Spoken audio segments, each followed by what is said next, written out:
Olá, amigos do Quartel General, é um imenso prazer estar com todos vocês mais uma vez. Dando continuidade à lei de execução penal, nós estamos chegando ao fim da nossa correção da nossa apostila, né? Nós chegaremos hoje aproximadamente na questão 450 e amanhã chegaremos à questão 510, 520, finalizando assim a nossa apostila. Ok? Então vamos falar hoje sobre a lei de execução penal ainda, diversos aspectos importantes sobre ela, tanto na letra da lei, quanto também, na aspectos relacionados à jurisprudência dos tribunais aí do Supremo Tribunal Federal e do Superior Tribunal de Justiça. Então vamos lá voltar para as nossas questões. 398, se não me falha a memória. Vamos lá. Nós temos aqui questão 398, que fala o seguinte. Questão 398 fala o seguinte: é imprescindível a perícia de aparelho celular apreendido para a configuração da falta disciplinar de natureza grave do artigo 50, inciso número 7 da Lei de Execução Penal. Então, será que um aparelho de celular apreendido em uma determinada cela, será que é necessária perícia desse aparelho celular? Será que sim? Será que sim ou que não? Vamos prestar atenção à seguinte informação, pessoal. A seguinte informação. Em relação ao celular, nós temos que, se encontrado o celular, o aparelho celular, na cela de um determinado indivíduo, não há necessidade de perícia para verificação de quê? Da real possibilidade aí de comunicação com o mundo exterior, ok? Então, somente o fato de estar o celular na cela já constitui falta grave sem necessidade de perícia. Já em relação às drogas, aí você lembra do exemplo do talco branco, né, do sabão branco em pó, e aí você lembra o seguinte: poxa, será que aquilo ali é sabão ou será que é droga, cocaína? Precisa de uma perícia. Celular não precisa de perícia. Droga precisa de perícia sim. Beleza? Show de bola? Vamos voltar lá para o gabarito então. Nós temos o gabarito da questão 398, um gabarito 398, gabarito errado. Ou seja, ou melhor, é imprescindível a perícia? Exatamente. É imprescindível? Não. É prescindível. Prescindível. Fiquem atentos quanto a esses termos aqui que podem nos confundir, ok? 399. Nós temos aí Boy Johnny, criminoso bastante perigoso, foi revistado pelos policiais penais e com ele foram encontradas facas e canivetes. Nessa situação, Boy Johnny está cometendo falta grave. Para o reconhecimento da falta grave, é dispensada a realização de perícia no objeto apreendido para verificação da potencialidade lesiva. Certo ou errado? Então, o fato de já serem encontrados objetos, vamos colocar assim, perfuro-cortantes no interior da cela, somente esse fato aí já constitui falta grave, sendo dispensada realmente a perícia, E aí, o que vocês me dizem? Certo ou errado? Nós temos aí um gabarito errado. Realmente, perdão. Gabarito certo é realmente dispensada a perícia. Marquei certo e falei errado. Então, nesse caso, vou colocar aqui mais uma vez para reforçar aí, para não nos confundirmos aí. Então, perícia é necessária? É necessária? Não é necessária perícia alguma, ok? Vamos lá. Questão 400. Nós temos aí de Rocha, preso conhecido por sempre estar muito doidão, estava portando drogas no curso da execução penal. Nessa situação hipotética, de Rocha, além de cometer crime previsto na lei de drogas, está cometendo falta grave, mesmo que a droga seja para uso próprio. Certo ou errado em relação às drogas, nós temos aí falta grave também. Falta grave também, sim, nós temos aí realmente uma falta grave. Aí eu pergunto para vocês, é necessária perícia? Aí aqui ó, nós temos a perícia é necessária, o é necessário perícia, aí nesse caso sim, nós temos a necessidade de perícia para verificar, né? Por exemplo, nós temos aqui ó, a possibilidade de quê?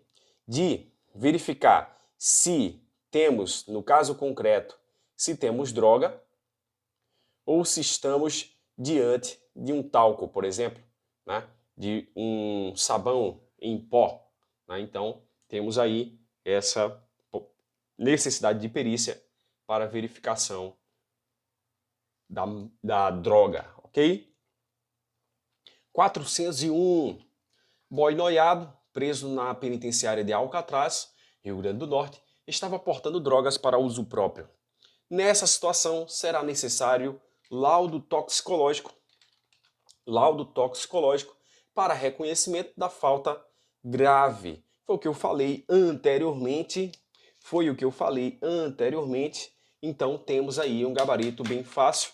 Já falei para vocês, gabarito corretíssimo, ok? Questão 402.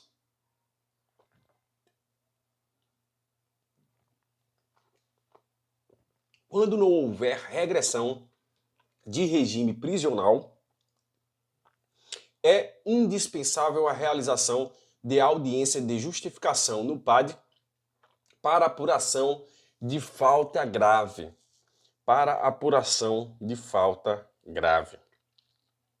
Olha só, pessoal.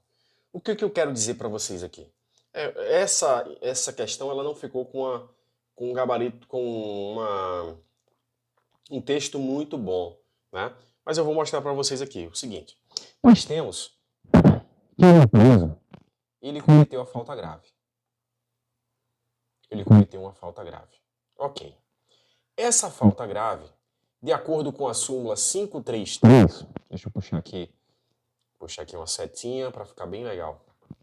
Nós temos que essa falta grave, de acordo com a súmula 533 do STJ, que de certa forma foi relativizada, vou colocar aqui, STJ 533, fala que há necessidade de processo administrativo disciplinar. Só que veio posteriormente o STF e ele falou assim, pessoal, olha só, existem casos em que o preso está fora da unidade. E aí, em casos que ele está fora, não seria viável um processo administrativo porque essa autoridade administrativa não tem o controle lá extramuros.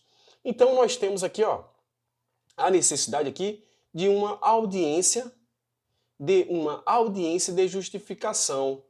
Uma audiência de justificação perante lá o juiz, por exemplo. Né? Então, possibilidade aqui de acontecer lá perante o juiz. E aí isso aqui é o STF falando, tá? O STF falando dessa forma. E aí o STJ realmente cedeu espaço, né? Porque ali era mais para um ambiente interno, aquela súmula 533, né? E ele cedeu espaço e falou, realmente nós temos aqui essa possibilidade, sim, de audiência de justificação, ok? Então, mas acontece o seguinte, que há situações em que não pode haver regressão o cometimento da falta grave. A princípio, né, temos a regressão aqui, mas pode ser que não aconteça a regressão? Sim. Pode ser que não aconteça a regressão, caso o indivíduo esteja no regime fechado. Caso o preso esteja no regime fechado, não há outro regime mais grave, né? Então temos aí a impossibilidade de ele ir para outro regime, beleza? Então, eu não coloquei assim, foi uma questão um texto não tão bom, né? E aí eu coloco como menos relevante, até de certa forma, anulação, né, nossa aqui, da nossa apostila, mas é mais para a gente lembrar isso aqui, né? Então, é indispensável a realização de audiência de justificação no processo administrativo para apuração de falta grave, né? Nós temos aqui indispensável, para falar a verdade, né? Ficou um pouco errado aqui, é dispensável esse processo administrativo disciplinar caso nós tenhamos aí a audiência de justificação, beleza? Então vou colocar aqui uma questão como uma questão anulada, né? Não ficou muito boa assim, às vezes a gente copia até mesmo o texto de algum julgamento, enfim, e trecho, e acaba não ficando tão bom, beleza? Tranquilo? Vamos lá, vamos para a próxima. Nós temos, na questão 403, nós temos o seguinte: a prática de falta grave durante o cumprimento da pena não acarreta alteração da database para fins de saída temporária. E aí, pessoal, certo ou errado? Esse posicionamento está relacionado, inclusive, à saída temporária e também ao trabalho externo. Deixa eu aparecer para vocês. Muito importantes são os tópicos relacionados à falta grave e as consequências da falta grave. Nós temos que, em relação, por exemplo, à progressão de regime, nós temos que a falta grave ela vai fazer o quê? Vai ocasionar a interrupção do lapso temporal para a progressão de regime. Mas será que essa falta grave, sendo cometida, ela vai ocasionar o quê? Também essa contagem, essa interrupção da contagem para a saída temporária e para o trabalho externo? Não. Mas o que pode acontecer em relação a essas duas figuras, que são a saída temporária e o trabalho externo, é que, cometendo falta grave, poderá haver a revogação da saída temporária e do trabalho externo, como vocês bem sabem. Ok? Então, vamos voltar lá para a questão. Nós temos aí um gabarito correto, realmente. Essa falta grave não interrompe, não atrapalha o que? O prazo para saída temporária, ok? Saída temporária. Gabarito da questão 402, gabarito 403, correto. 404, a prática de falta grave durante o cumprimento da pena acarreta a alteração da database para fins de trabalho externo. E aí, acarreta a alteração?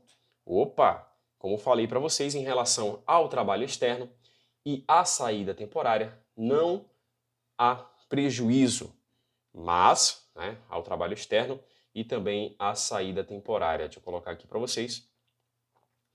Mas, em relação a essas duas figuras, nós temos que o cometimento de falta grave pode ocasionar o que? A revogação das duas figuras, ok? Vamos para a questão 405, então. 405, a saída temporária é um benefício concedido aos presos de regime semiaberto. Nessa situação, os presos podem sair para visita à família, frequência em curso supletivo profissionalizante, bem como de instrução de segundo grau ou superior. E aí, pessoal, saída temporária.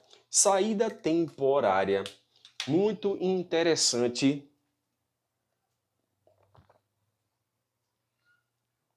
Muito interessante para nós a autorização de saída. Nós temos, em relação à autorização de saída, nós temos uma diferença muito interessante. A autorização de saída abrange o quê? A permissão de saída, permissão autorizada pelo diretor do estabelecimento, tratamento médico, por exemplo, né? E mediante escolta. Já a saída temporária nós temos aí autorizada pela autoridade judiciária. Em quais situações? Nós temos, por exemplo, em relação às visitas, em relação às visita à família, visita à família. Nós temos também saída temporária para cursos, para outras atividades que sejam importantes para o quê? O retorno ao convívio social. Então, saída temporária serve para isso, autorizada pela autoridade judicial. Fique ligado quanto a isso, né? Lembre-se daquele prazo, pode ser até 7 dias, podendo ser renovada por mais 4 vezes por ano. Lembrando que, em regra, devemos ter aí um lapso temporal de 45 dias entre cada uma delas, exceto para cursos em que não existe essa observância aí, a necessidade de observância desse lapso temporal. Nós temos a possibilidade de termos mais do que um lapso temporal menor, ou seja, quando, por exemplo, tivermos o quê? Um calendário anual de saídas temporárias. Sim, podemos ter um calendário anual. E não há necessidade de em cada saída ser ouvido o Ministério Público e a Defesa. Não é necessário, não. Não é necessário. O Ministério Público e a Administração Penitenciária são ouvidos quando? Quando do começo, da formulação, da elaboração do calendário anual. Então fique ligado a esse bizu aí. E o juiz pode, né, também autorizar o que? Mais saídas por ano, né? Mais saídas por ano. E aí é uma exceção aquele lapso temporal também de 45 dias entre cada saída temporária. Beleza? Então, tranquilinho, show de bola. Vamos voltar para a questão. Nós temos aí questãozinha 405, gabarito corretíssimo. Correto, igual, conforme o texto da Lei de Execução Penal. Leiam sobre saída temporária e leiam também sobre a permissão de saída. A saída temporária sempre deverá ser executada sem vigilância direta do poder público, deverá ser executada sem vigilância direta do poder público. Nós temos aqui um gabarito da questão 406, temos aqui sem vigilância, ok, sem vigilância, mas uma exceção, nós temos aqui, é uma exceção, tá? É exceção que há possibilidade de o juiz autorizar o quê? A vigilância indireta através da monitoração, o que? Eletrônica. Aqui, na saída temporária, nós temos a vigilância, possibilidade de vigilância indireta. Lá, na permissão de saída, a vigilância é direta através de escolta, ok? Então, também aqui, ó, deverá ser executada sem vigilância direta do poder público. Correto. Gabarito da questão 406, correto, sim. 407. O trabalho externo é admissível para os presos em regime fechado e para os presos em regime semiaberto. Em ambos os casos, os presos deverão cumprir, além de outros requisitos, o cumprimento mínimo de 1/6 da pena. Ficou um nome muito bom aqui no final, mas deve cumprir 1/6 da pena. Olha só, é interessante aí, se não me falha a memória, eu acho que tem uma inconsistência aqui no gabarito, né? Corrijam aí, 407. Nós temos que esse 1/6 da pena, somente deve ser observado para os presos que estão em regime fechado. Já é batido já esse julgamento, né? Essa regra aqui somente para os presos em regime fechado, beleza? Então, tranquilo somente para o regime fechado. Então, em ambos os casos, quando falo em ambos os casos, ou seja, em ambos os casos, regime fechado e semiaberto, deverá cumprir 1/6? Não, errado. 407, errado. Corrijam o gabarito aí da apostila. Eu falei que para vocês que tínhamos aí aproximadamente de umas 4 questões, 5 questões, um gabarito divergente, e aí corrijam aí agora para a gente bater o martelo e ficar tudo ok para a prova. Ok? Vamos lá. Questão 408. Questão 408, nós temos, segundo a lei de execução penal, o trabalho externo é autorizado pelo diretor ou pelo juiz da execução penal. Em relação a 408, nós temos aí, pause o vídeo, se vocês sabem que o gabarito é um gabarito errado. A autorização para o trabalho externo é atribuição administrativa e não há aí o juiz da execução participando nesse momento, ok? 409, nós temos o cometimento de falta grave, acarreta recontagem do lapso temporal para a obtenção de saída temporária.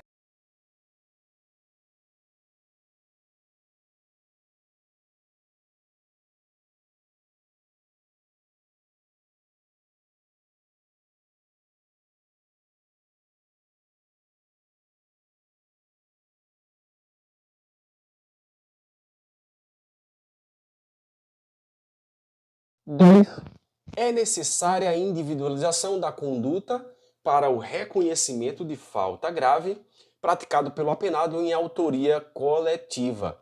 Em autoria coletiva, não se admitindo a sanção coletiva a todos os participantes indistintamente.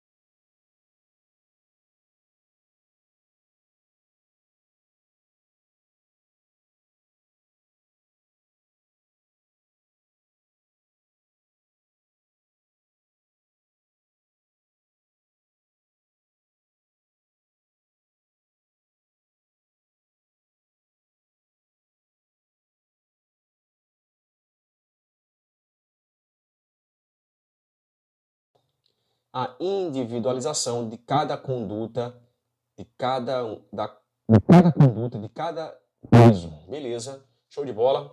Vamos para a próxima, 411.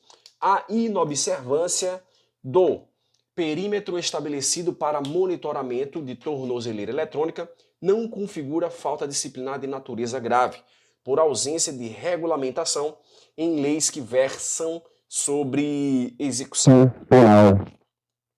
Olha só, essa questão 411, vamos analisar da seguinte forma, tá? Como eu falo para vocês, olha só, como eu falo para vocês, muito importante eu falar isso, olho a olho, cara a cara. Nós temos, em relação a 411, que o seguinte, pessoal, que nossas questões, eu não sou examinador de prova, não sou. Então eu crio uma questão para nós debatermos, né? E vocês, né, se porventura houver uma exceção, alguma informação que eu não coloquei na questão, aí vocês trazem para mim, ô professor, a questão está errada por isso. Ótimo, porque a intenção é a gente debater, a gente fechar o cerco das informações aí, trazer todas as informações para nós. Pode ser uma informação que eu não tenha visto, possa ter que eu tenha até conhecimento, pode ser que eu até tenha conhecimento, mas eu não me atentei ali na hora de fazer a questão. E aí vocês vão recorrer, entre aspas. Isso é bom para nós debatermos, beleza? A respeito do assunto. Então, aqui nessa questão 411, eu gostaria de fazer uma observaçãozinha. Professor, o gabarito foi anulada. Não interessa. O que interessa é nós fecharmos o cerco aí das informações, ok? Então, muito interessante que eu vou falar para vocês agora sobre o perímetro, monitoração eletrônica. Muito interessante. Vamos lá.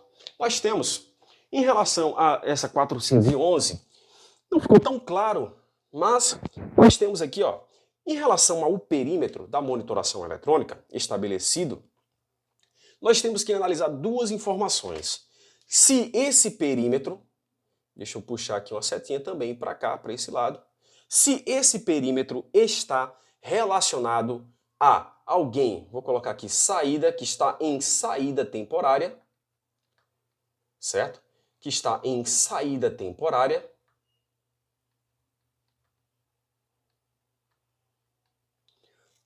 E aí é muito importante essa saída temporária. Ou não,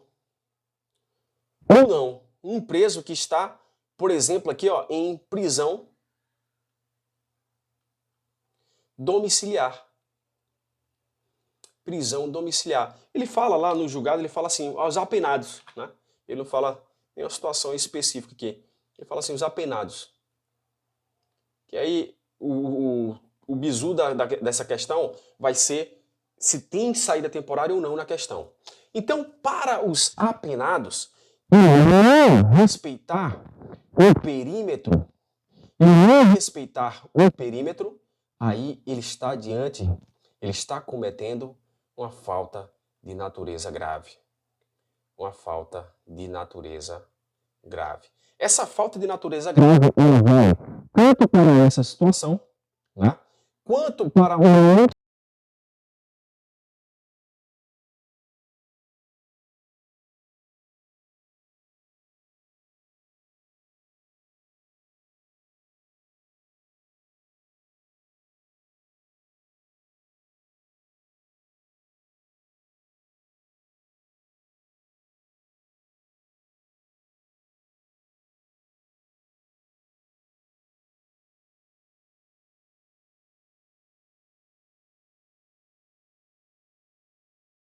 O seguinte, em relação à saída temporária, comete falta grave? Olha aqui, ó. Opa, voltando.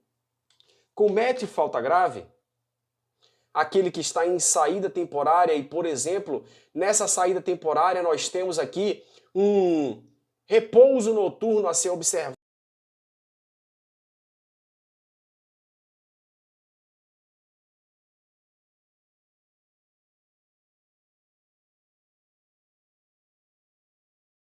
Não observa o perímetro estabelecido.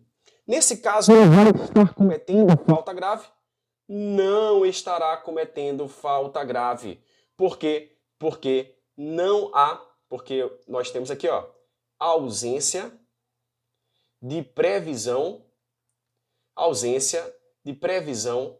na lei. Ausência de previsão na lei. Então aqui a questão, né, eu não coloquei saída temporária, então a inobservância do perímetro estabelecido para monitoramento de tornozeleira eletrônica não configura falta disciplinar de natureza grave por ausência de regulamentação em leis que versam sobre execução penal. Vou anular a questão, realmente, que, né, porque pode ser que eu esteja falando aqui de saída temporária, né, ou de outros apenados, né? Não ficou tão claro também aqui, tá, pessoal? Não ficou tão claro aqui também. Mas, se fosse o caso aqui, ó, seria um gabarito errado. Porque a inobservância do perímetro, vamos colocar como se estivéssemos falando dessa situação aqui. A inobservância do perímetro estabelecido para monitoramento de tornozeleira eletrônica não configura falta de natureza grave? Configura sim. Por ausência de regulamentação em leis, errado, porque temos aqui a regulamentação em lei. Tá? Se a gente for pegar o pé da letra, por não estarmos falando de saída temporária. Ok? Fica ligado nesse bizu aqui, ó. Fica ligado, importante demais. Vamos para a próxima. 412. O marco inicial da prescrição para apuração de falta grave em caso de fuga. Em caso de fuga, é o dia da recaptura do foragido. Certo ou errado?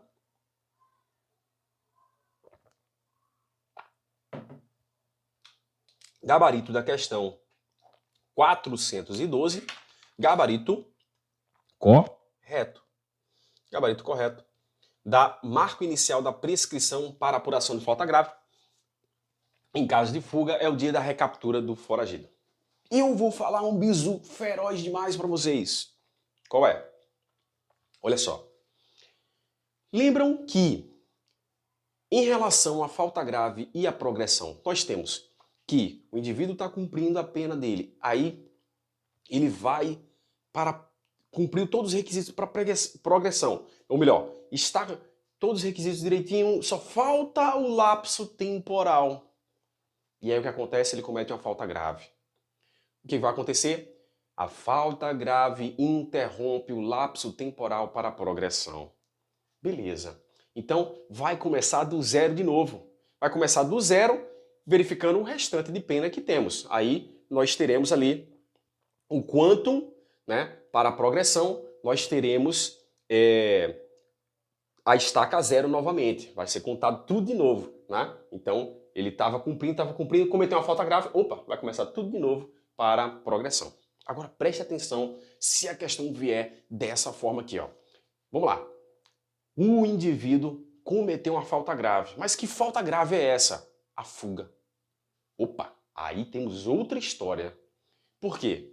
Porque a fuga, ela vai fazer o seguinte, o lapso temporal da progressão vai haver a mesma coisa. Ou seja, ele está cumprindo a pena, cometeu essa falta grave de fuga, não vai começar daqui da fuga não, para do zero. Vai começar do dia em que ele for recapturado. Então, ele cometeu a fuga, né, praticou a fuga, aí tá aqui, ó, tá em fuga, é uma infração permanente.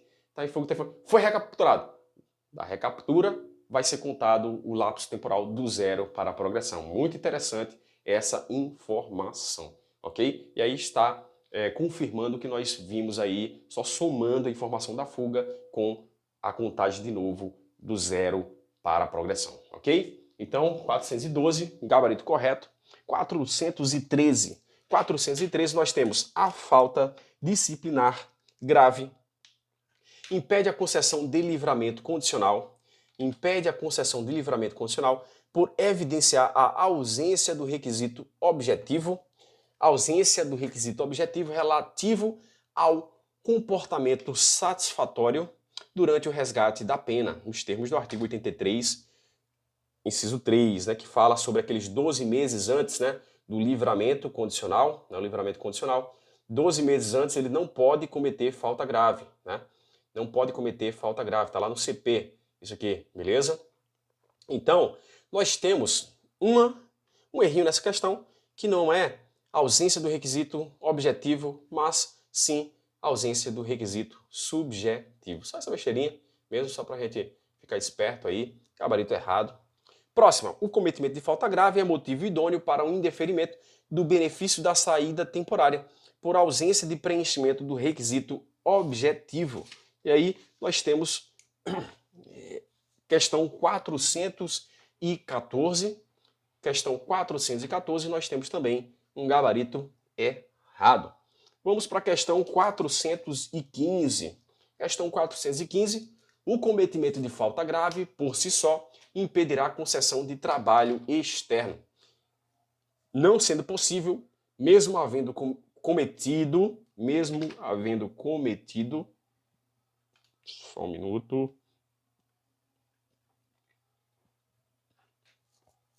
mesmo havendo o cometimento, eu acredito que seja, que eu escrevi errado aqui, né? Mesmo havendo, vou colocar assim, mesmo havendo falta grave, que o Poder Judiciário possa analisar o caso concreto. Nós temos aí na questão 416, ou melhor, 415, nós temos o quê? O cometimento de falta grave por si só impedirá a concessão do trabalho externo, não sendo possível, mesmo havendo falta grave, que o Poder Judiciário possa analisar o caso concreto. Nós temos aí gabarito flagrantemente errado. Vamos para a questão 416. Os tribunais superiores admitem que, havendo cometimento de falta grave, seja aplicada a regressão per saltum. Pode haver regressão per saltum, pessoal? Pode haver regressão per saltum? Sim, pode haver regressão per saltum. Não pode haver progressão per saltum. Progressão não. Progressão por salto, per saltum, não pode existir essa progressão per saltum. Mas a regressão per saltum, sim, ok? 417. No PAD que apura falta grave, é obrigatório que o interrogatório do sentenciado seja o último ato da instrução. 417. Será que é necessário que o interrogatório do sentenciado seja o último ato da instrução? Nós temos aqui um gabarito errado. Questão 418. No PAD que apura falta grave, devem ser respeitados o contraditório e a ampla defesa, sendo inclusive obrigatória a presença de defensor. Diferentemente do PAD para os servidores públicos, que não há necessidade de defensor, aqui no PAD para os presos, nós temos sim a necessidade de defensor, né? Nesse PAD que apura falta grave. O STJ, em jurisprudência firmada, afirmou que a palavra dos agentes penitenciários na apuração da falta grave é prova idônea para o convencimento do magistrado, haja vista tratar-se de agentes públicos cujos atos e declarações gozam de presunção de legitimidade e de veracidade. Hoje, 2020, podemos afirmar que esse entendimento não prevalece no STJ. Certo ou errado? Nós temos ainda, sim, que em 2020 nós temos que esse entendimento prevalece, por isso o gabarito está errado. Prevalece sim, ok? Próxima questão, 420. A inexistência de defesa técnica por advogado na oitiva de testemunhas viola os princípios do contraditório e da ampla defesa e configura causa de nulidade do processo administrativo. Então, nós temos aqui um advogado de quem? Advogado do preso, tá? E aí ele vai ouvir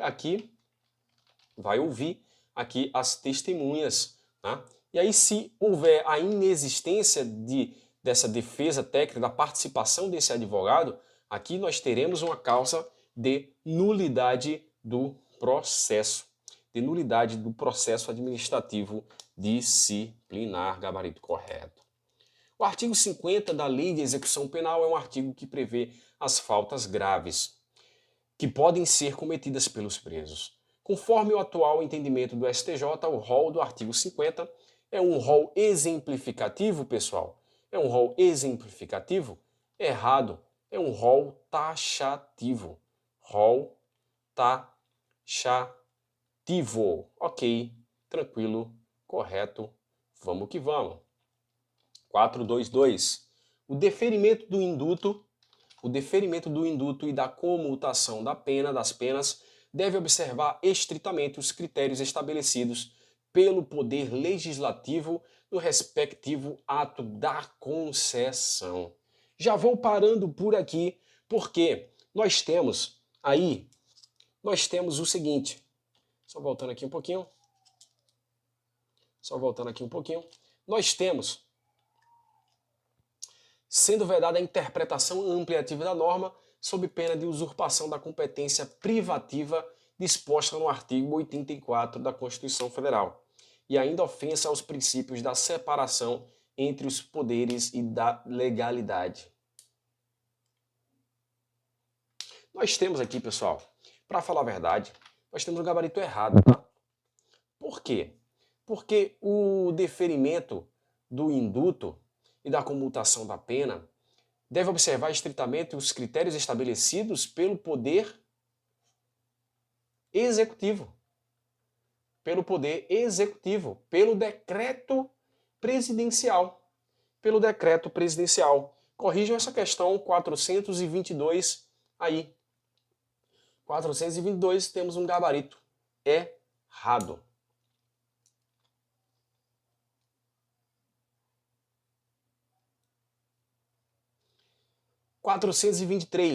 A competência para editar decretos de induto é do presidente, com o parecer do Conselho Penitenciário. Vocês sabem muito bem que isso é verdade. Temos um gabarito, sim, gabarito correto.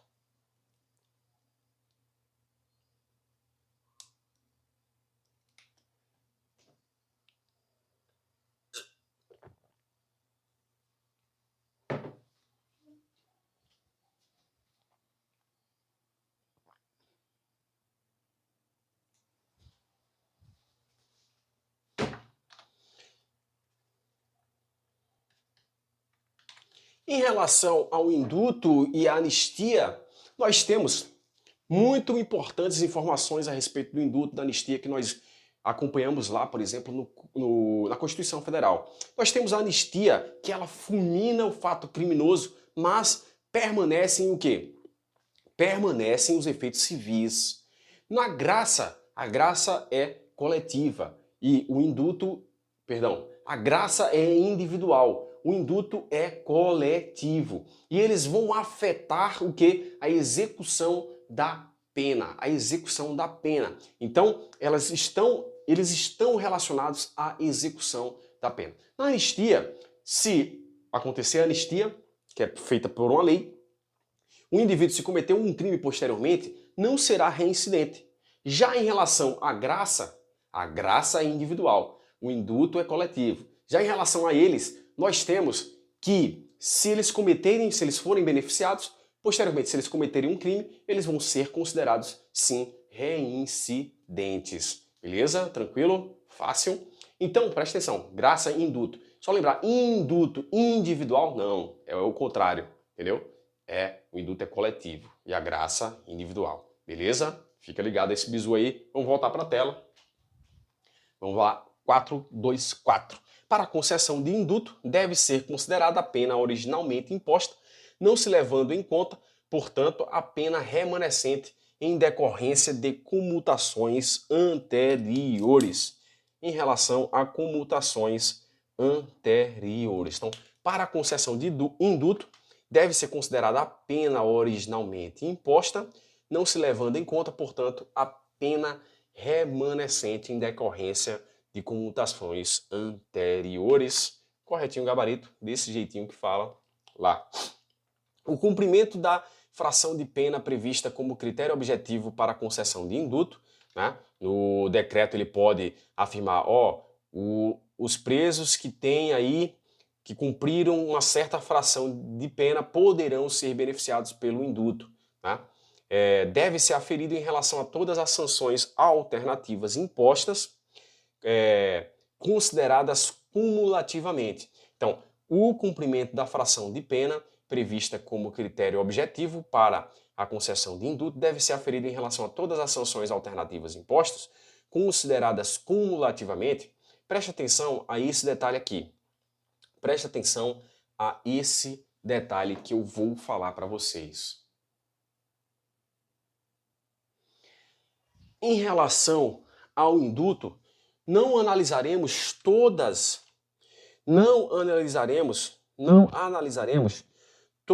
as sanções alternativas impostas, consideradas cumulativamente. Não é isso. Nós analisaremos as sanções impostas, cada uma individualmente, a fração, cada uma analisada individualmente. Cada uma analisada individualmente. Ok? Então, gabarito dessa questão 425, questão errada. 426. Os condenados por crimes de natureza hedionda nunca terão direito aos benefícios de indulto. Nunca terão direito aos benefícios de indulto. E aí, pessoal, certo ou errado? Será que é possível haver esse indulto aqui para eles? Lá na Constituição Federal de 1988, Constituição Federal de 1988, nós temos o quê? Que os crimes hediondos, tortura, tráfico, terrorismo, eles são inafiançáveis.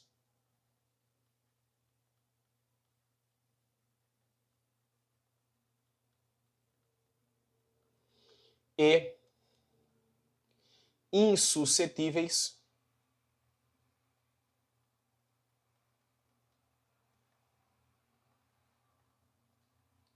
de graça e de anistia. E a graça abrangendo o que? O indulto. Né? E aí, insuscetíveis e inafiançáveis. Ok. Só que existe uma figura chamada figura do indulto humanitário.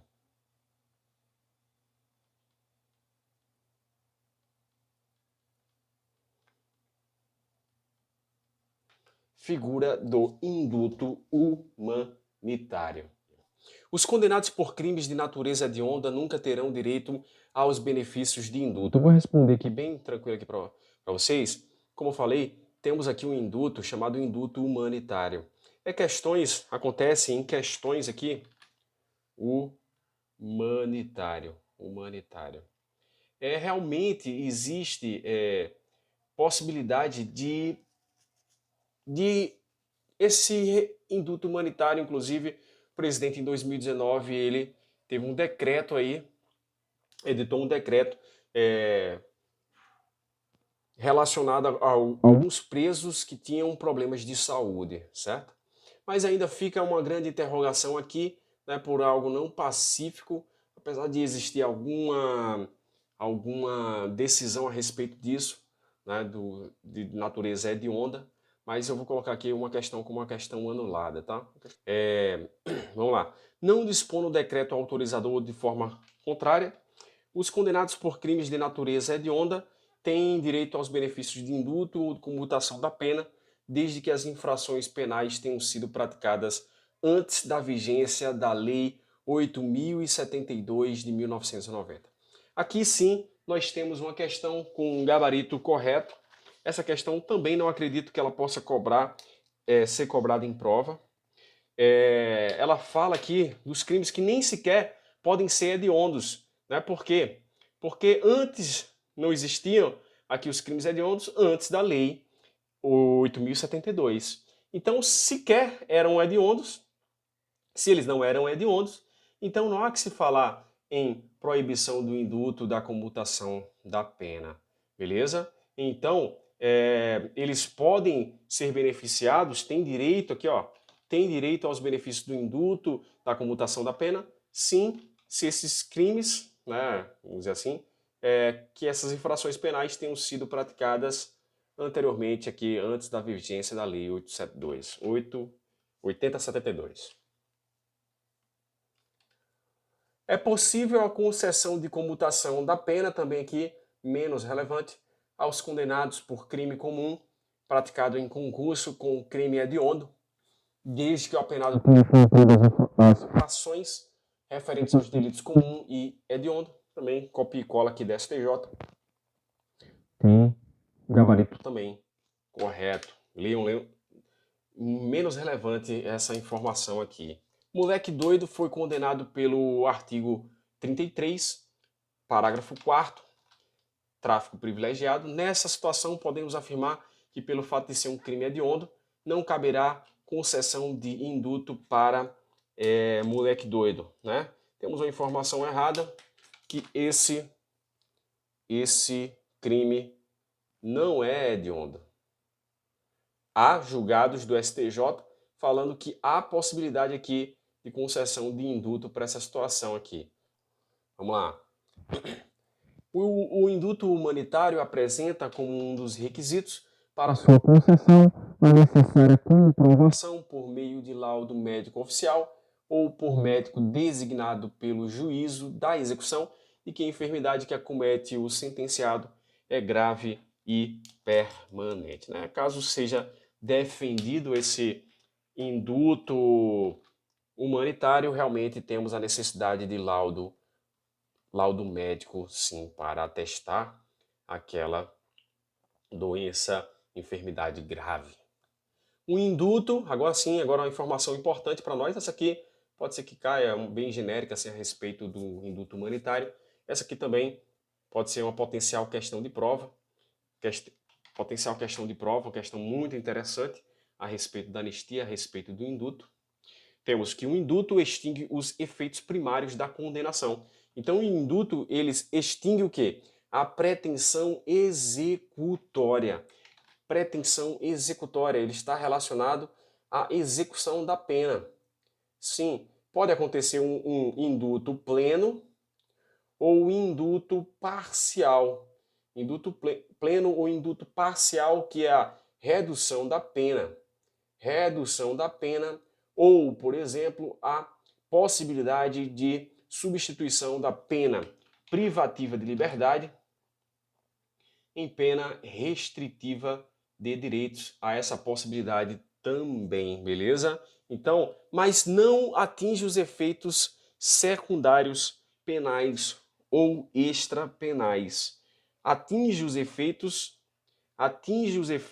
secundários. Olha só, temos aí um gabarito. Corrijam, é uma correção aqui que vocês devem fazer. Correção, né?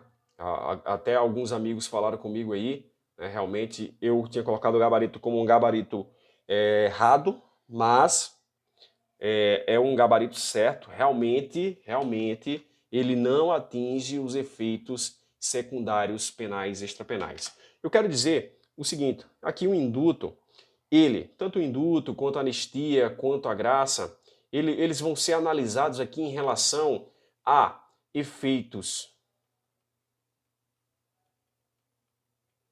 os efeitos principais, efeitos primários, e aqui nós estamos relacionando aqui o induto aos efeitos primários, que temos aqui relacionado. Ele atinge a sanção penal? Ele atinge a sanção penal? Sim, atinge a sanção penal. Atinge a sanção penal. A pena, a medida de segurança, por exemplo, né? E temos aqui também os efeitos secundários. Os efeitos secundários que eles podem ter natureza penal, natureza extrapenal, ok? Natureza penal, que é reincidência, questões relacionadas ao SUSI, livramento condicional e outras. E aqui temos extrapenal, por exemplo, perda do cargo, proibição de condução de veículo automotor e outras, né? Então, o induto, ele atinge aqui os efeitos primários. Os efeitos primários são atingidos e os efeitos secundários, eles não são atingidos, ó. Não são atingidos, ok? Então, atinge, vou colocar assim para ficar bem claro, atinge os efeitos primários. Lembra que o induto, ele é dado, concedido pelo presidente da República através de um decreto que pode ser delegado para o ministro de Estado, PGR, AGU. Ok? Tranquilo? 431, ok, tranquilo. De errado foi para certo o gabarito. A LEP afirma em seu artigo 33 que a jornada normal de trabalho não será inferior a 6 nem superior a 8 horas, com descanso nos domingos e feriados. Para o STJ, a remissão de um dia de pena para cada 3 dias de trabalho independe da efetiva jornada, desde que limitada ao intervalo legal. E aí, essa questãozinha aí, preste atenção. Então, nós temos aqui que estando dentro de 6 a 8 horas, nós temos aí que há possibilidade sim de remissão. Mas lembre-se do seguinte, lembre-se do que eu vou falar agora. Há possibilidade de termos o quê? De termos uma remissão no caso de um indivíduo que trabalhou menos de 8 horas, menos de 6 horas, sim, menos de 6 horas. É um caso que temos aí no STJ, em que o indivíduo trabalhou 4 horas por dia, foi autorizado pela direção do estabelecimento e o trabalho gerou uma expectativa de que ele tivesse um benefício, que o benefício é a remissão, eu ia falar progressão, remissão. Então, surge para ele uma expectativa de direito, nesse caso, mesmo ele trabalhando aquém do mínimo, né, de 6 horas, nós temos aí a possibilidade de remissão. Lembre-se também, no caso não lembro se tem alguma questão aqui, sobre as horas extras, há possibilidade sim de trabalhar, né, a mais do que a jornada de trabalho, mais do que 8 horas, aí, e lembrando que o STJ defende que a cada 6 horas extras, no caso 6 horas extras, estou falando de extras, nós temos a possibilidade sim de um dia também de trabalho, né? Extras, no caso, normal, de 6 a 8, e extras 6 horas, beleza? Temos também a possibilidade de horas extras no estudo. Lembrem-se também disso em relação aos estudos, né?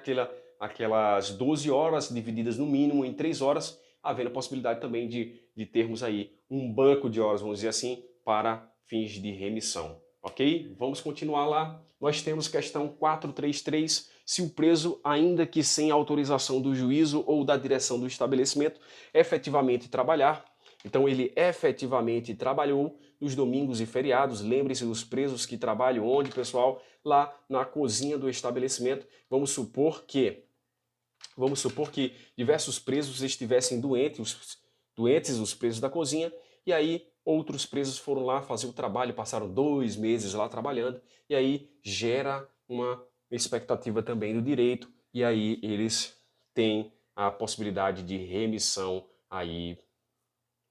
da pena, beleza? Então, se o preso, ainda que sem autorização do juiz ou da direção do estabelecimento, efetivamente trabalhar nos domingos e feriados, esses dias não deverão ser considerados no cálculo para remissão. Nós temos aí um gabarito errado. Eles deverão sim ser considerados para fins de remissão. 434. A LEP afirma que a prestação de trabalho externo a ser autorizada pela direção, então a autorização da direção, dependerá de aptidão, disciplina e responsabilidade, além de cumprimento de 1/6 da pena. Para os condenados em regime semiaberto, não há necessidade de cumprimento de 1/6 da pena. Nós temos um gabarito errado aí na nossa apostila, mas esse gabarito é um gabarito correto, porque regime semiaberto não há necessidade de cumprimento desse 1/6. 1/6 somente, como falei para vocês anteriormente, somente para aqueles que estão em regime fechado. Beleza? Show de bola? Correto. De acordo com a Lei de Execução Penal, os presos têm direito à previdência social, e aí dentre os direitos previstos lá na Lei de Execução Penal, nós temos aí a previdência social. Temos sim a previdência social. Correto, gabarito. Lembrem-se de que o preso não está submetido à CLT, mas tem sim direito à previdência social. 436. O fato de o irmão do apenado ser um dos sócios da empresa empregadora consiste em óbice a concessão do benefício de trabalho externo em virtude de haver risco de ineficácia da realização do trabalho externo devido à fragilidade na fiscalização. Então, muito interessante essa questão. Será que se eu, preso, tiver um irmão que tem uma empresa e, para fins de trabalho externo, eu não poderei trabalhar na empresa dele? Muito errada essa questão. É possível sim trabalhar na empresa do irmão, ok? É possível sim. Então, o fato de o irmão ter uma empresa para fins de trabalho externo não gera um óbice, um obstáculo para a concessão desse benefício, ok? Então, o gabarito da 436, gabarito errado. 437. Segundo o STF, a posse de chip de um preso caracteriza falta disciplinar de natureza grave, né? Nessa situação, são possíveis consequências a regressão de regime e a perda de até 1/3 dos dias remidos, né? Além do chip, nós temos aqui o celular, né? Nós temos também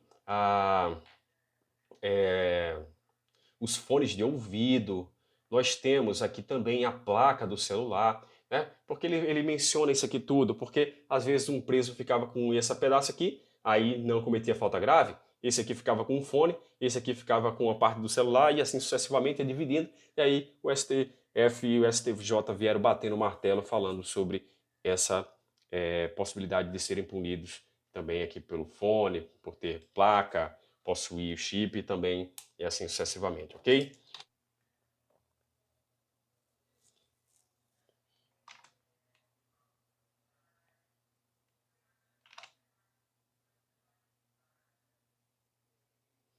Vamos lá, questão 438. Questão 438. Nós temos aqui, ó, segundo o texto da Lei de Execução Penal. O texto da Lei de Execução Penal. O RDD tem como uma das características visitas quinzenais de 2 pessoas por vez, sem contar as crianças, a serem realizadas em instalações equipadas para impedir o contato físico e a passagem de objetos, e por pessoa da família, ou também por terceiro autorizado judicialmente. Terceiro autorizado judicialmente, com duração de 2 horas. Certo ou errado esse texto? Aí, certo ou errado, nós temos aqui um erro, né? Até coloco menos relevante essa questão, porque lá no texto da Lei de Execução Penal, não fala esse termo aqui, ó, sem contar as crianças, tá? Não fala. Falava antes, mas agora não fala mais. É muito boba essa questão, né? Uma questão irrelevante, para falar a verdade. Não acredito que seja cobrado dessa forma aí.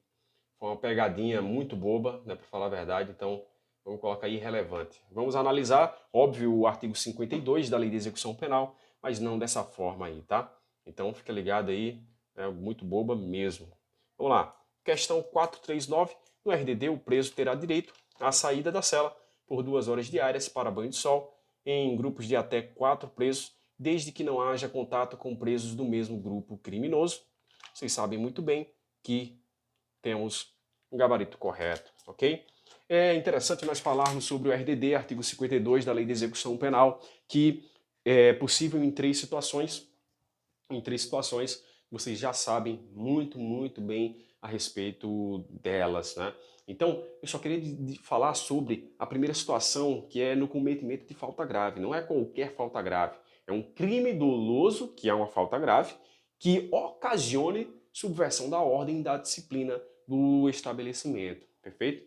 Nas outras duas situações, nós temos aí o alto risco e temos aquela questão da participação em associação criminosa, organização criminosa, milícia privada. Lembre-se disso, que é muito importante nós sabermos das 3 situações que estão previstas lá no artigo 52 da Lei de Execução Penal e todas as características, ok? Tranquilinho? Vamos nos apegar aí, porque nesse artigo 52, a renovação da Lei 13.964, o pacote anticrime, e é importante a gente estar atualizado e saber como pode ser cobrado, e que pode ser cobrado algo novo aí, beleza? Vamos voltar. Nós temos lá questão 440, bunda azul, traficante estuprador, estava preso na Penitenciária Federal Mossoró. A ele são prestadas todas as assistências e atendimentos, dentre eles os atendimentos advocatícios, que, conforme a lei, deve ser previamente agendado. Ok. Nesse caso, as entrevistas serão sempre monitoradas, exceto aquelas prestadas pelo defensor, em instalações equipadas para impedir o contato físico e a passagem de objetos, salvo expressa autorização judicial em contrário. Então nós temos aqui que o preso ele vai ser atendido aqui pelo advogado, ok? Pelo advogado. Nós temos que, a princípio, a regra é que essas entrevistas, esse contato, não será monitorado. Não será monitorado, ok. Mas temos aqui uma exceção, quando tivermos diante de uma ordem judicial. Ok, tranquilo, show de bola. Temos aí um gabarito. O gabarito é 440, gabarito correto. 441, no RDD, as correspondências somente poderão ser fiscalizadas se houver autorização judicial. Não, elas já podem ser sim, violadas legalmente. Chacota, Safadinho, Charmosão e Chupeta, líderes de conhecida organização criminosa, executavam ações criminosas em 2 estados, São Paulo e Rio de Janeiro. Nessa situação, havendo pedido por parte do Ministério Público de São Paulo, o RDD poderá ser cumprido no estado de São Paulo. Nós temos aí errado porque o RDD deverá ser cumprido obrigatoriamente no sistema penitenciário federal. Lembre-se da Lei de Inclusão e Transferência, Lei 11.671, Decreto 6877, que falam sobre a possibilidade de inclusão e transferência dos presos para os estabelecimentos penais federais. Lembrem-se que quem são os legitimados para requerer o processo de inclusão e transferência? Nós temos o próprio preso, né? Nós temos as autoridades administrativas, secretário de Justiça, o diretor do estabelecimento, delegado de polícia, inclusive, e temos o Ministério Público e o próprio preso, né? São três, né? Temos o Ministério Público, preso e as autoridades administrativas requerendo aquele processo de inclusão e transferência. 443. De acordo com a Lei de Execução Penal, é possível a decretação de isolamento preventivo pelo prazo de até 10 dias. Quem vai decretar esse preventivo é o diretor do estabelecimento penal. O diretor do estabelecimento penal. É possível também a decretação de RDD? Sim. No interesse da disciplina e da averiguação do fato, é o RDD que chamamos de RDD preventivo. No último caso, dependerá do despacho do juiz competente. Todo RDD depende do despacho do juiz competente. Então, RDD, temos sim, vou puxar aqui no azul, diferenciar aqui as informações, temos o juiz atuando, beleza? Tranquilo. RDD, sempre o autoridade judicial, ok? Vamos para a próxima. Em relação aos órgãos da execução penal, nós já sabemos quais são os órgãos, vamos responder as lacunas, vamos preencher as lacunas que temos lá. Vamos lá, para primeiro item, estimular e promover a pesquisa criminológica. Vamos dando pause aí no vídeo de vocês. Nós temos que essa competência é do Conselho Nacional de Políticas Criminais e Penitenciárias. 2. Quem determina a conversão da PRD e da multa em pena privativa de liberdade. Então, possibilidade aqui, ó, de serem convertidas em pena privativa de liberdade e também vice-versa, né? A pena privativa de liberdade ser convertida em pena restritiva de direitos. Nós temos aí o que? O juiz da execução penal. Ok? Próxima, nós temos supervisionar os patronatos, bem como a assistência aos egressos. Pausem o vídeo e saibam que agora nós temos a competência de quem? Do Conselho Penitenciário. Conselhos Penitenciários. Ok, show de bola. Tranquilo. Vamos para a próxima. Nós temos acompanhar a fiel aplicação das normas de execução penal em todo o território nacional. Aí vocês já sabem quem vai acompanhar. Nós temos aí o Departamento Penitenciário Nacional. Próxima, orientar os condenados a pena restritivas de direitos. A pena restritiva de direitos. Nós temos quem? O patronato. Patronato, vamos lá. Pensamento rápido. Inspecionar e fiscalizar periodicamente os estabelecimentos e serviços penais. Nós temos quem? Nós temos quem aí, pessoal? O DEPEN, Departamento Penitenciário Nacional. Requerer todas as providências necessárias ao desenvolvimento do processo executivo. Quem é que pode requerer todas as providências? Temos aqui o Ministério Público e a Defensoria Pública. Ministério Público e Defensoria Pública. Quem entrevista presos? Temos essa atribuição, essa competência lá. Quem é? Conselho da Comunidade. É um ipsiliteris da lei, tá, pessoal? Ipsiliteris da lei. É bem genérico isso aí, né? Aí se vier na prova, cabe ao Conselho da Comunidade entrevistar os presos, Correto, tranquilo. Declarar extinta a punibilidade, por exemplo, como acontece no anistia, no indulto, na graça, nós temos aí quem é que vai declarar essa extinta punibilidade. Nós temos o juiz da execução penal. Próxima. Acelerado. Nós temos Emitir parecer sobre indulto, fácil, e comutação da pena. Excetuada a hipótese de indulto com base no estado de saúde do preso, nós temos aí quem? O Conselho Penitenciário. Vocês sabem muito bem disso, ok? Próxima, requerer a revogação da medida de segurança. 2, Ministério Público e também Defensoria Pública.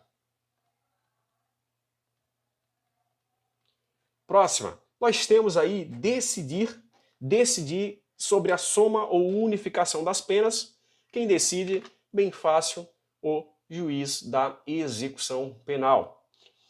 Elaborar programa nacional penitenciário de formação e aperfeiçoamento do servidor. Nós temos aí esse programa nacional elaborado pelo CNPCP. Próxima, promover a avaliação periódica do sistema criminal para sua adequação às necessidades do país criminal. Nós temos políticas, Conselho Nacional de Políticas Criminais e Penitenciárias. Próxima, diligenciar a obtenção de recursos materiais e humanos para melhor assistência ao preso ou ao internado, em harmonia com a direção do estabelecimento. Essa é muito interessante, é um pouquinho mais difícil, né? Nós temos aqui o Conselho da Comunidade. Conselho da Comunidade. Próxima, decidir sobre a progressão ou regressão de regime, nos regimes, juiz da execução penal. Fiscalizar a regularidade formal das guias de recolhimento e de internamento. Quem é que vai fiscalizar essa regularidade? Nós temos aqui o Ministério Público. Próxima, requerer a emissão anual do atestado de pena a cumprir. Nós temos aqui, ó, a Defensoria Pública.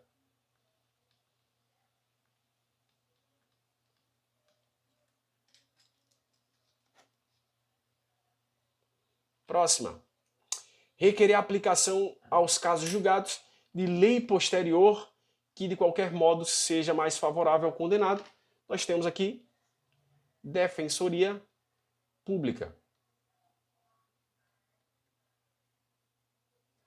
A aplicar aos casos julgados lei posterior. Quem é que vai aplicar a lei posterior mais benéfica? Nós temos o juiz da execução penal. Requerer a instauração dos incidentes. Quem é que requer a instauração dos incidentes de excesso ou desvio da execução?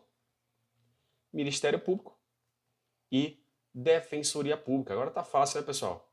Agora tá muito fácil. Apresentar no primeiro trimestre de cada ano ao CNPCP relatório dos trabalhos efetuados no exercício anterior. Nós temos o Conselho Penitenciário. Lembrem-se, pessoal, de observarem a composição, mandatos, né, quantidade de membros do Conselho Penitenciário e também do Conselho Penitenciário e também do Conselho Nacional de Políticas Criminais e Penitenciárias.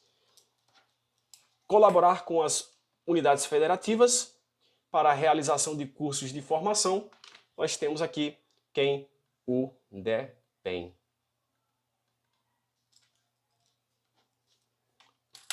Assistir tecnicamente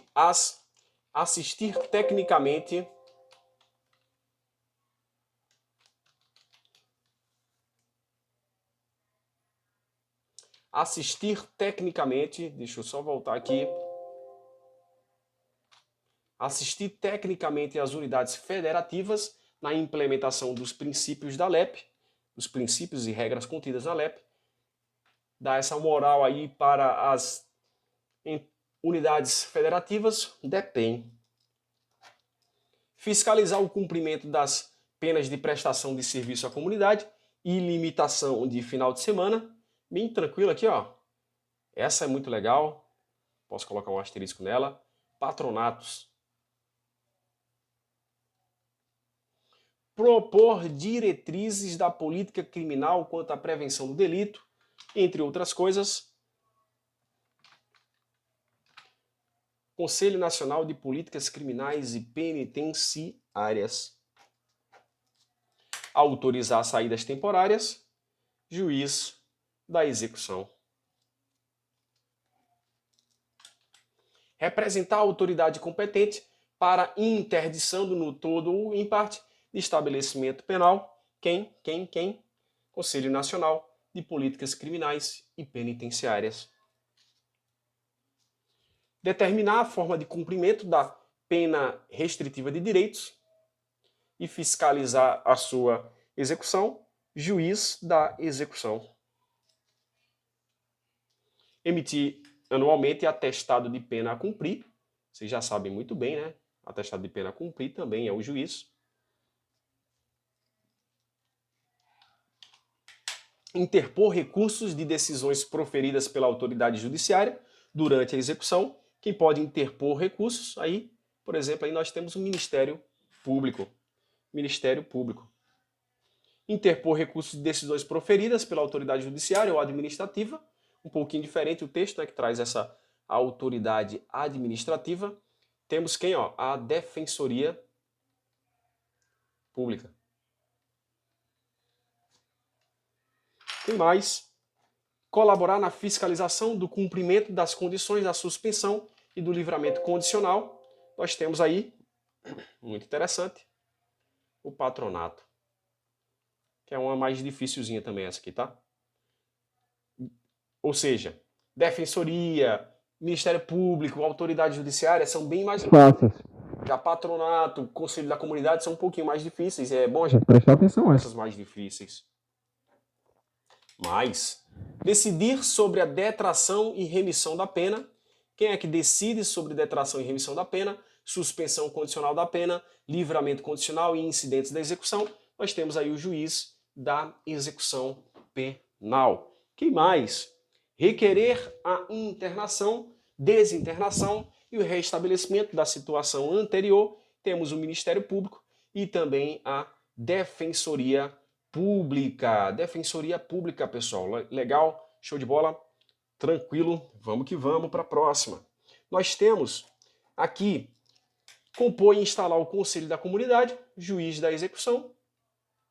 Estabelecer regras sobre a arquitetura. Falando de arquitetura e construção de estabelecimentos penais, Conselho Nacional de Políticas Criminais e Penitenciárias. Quem mais? Colaborar com as unidades federativas mediante convênios. Nós temos aqui quem? Vocês já sabem muito bem quem é. Quem é? O DEPEN. O DEPEN.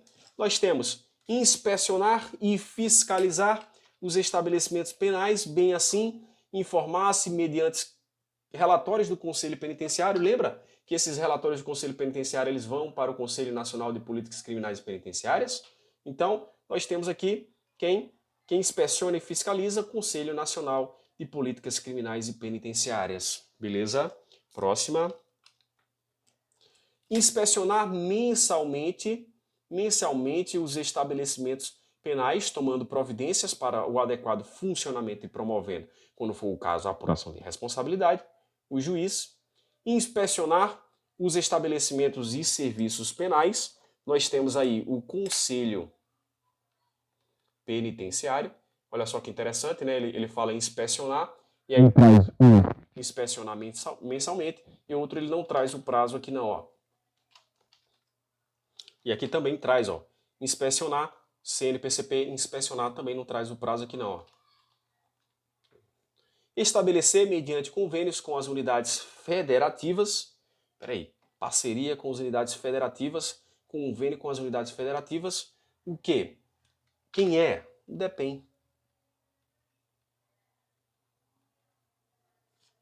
Ok? Por último, nós temos aqui, visitar pelo menos mensalmente. Então o juiz é mensalmente, ó. O juiz é mensalmente aqui, ó. E também esse órgão também é mensalmente. Mensalmente.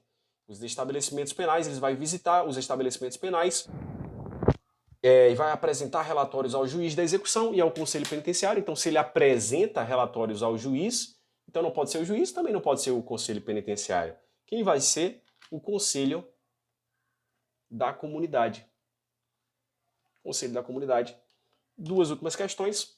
Segundo a súmula 639 do STJ, fere o contraditório e o devido processo legal, decisão que, sem ouvida oitiva prévia da defesa, determina a transferência ou permanência do custodiado em estabelecimento penal federal. Nós temos aí, ó, fere o contraditório? Não fere. Errado. Porque temos, inclusive, a possibilidade de inclusão, transferência emergencial para os estabelecimentos penais federais. Por último, a ausência de suspensão ou revogação do livramento condicional. Então, estamos tratando de livramento condicional. Antes do término do período de prova. Então, se não houver, se esse indivíduo aqui, que está submetido ao livramento condicional, ele passa por um período em que ele vai ser testado, vamos dizer assim, né? Em que diversas condições serão impostas. É um período de prova. E aí, se nesse período de prova aqui, ó, nesse período de prova não houver nenhuma causa de suspensão, nenhuma causa de revogação, o que vai acontecer? Vai acontecer o que, ó? Deixa eu puxar aqui em vermelho. Vai realmente acontecer ensejar a extinção da punibilidade gabarito. Então, gabarito da 453, gabarito corretíssimo. Perfeito, tranquilo. Então, ficamos com essas questões aí, pessoal.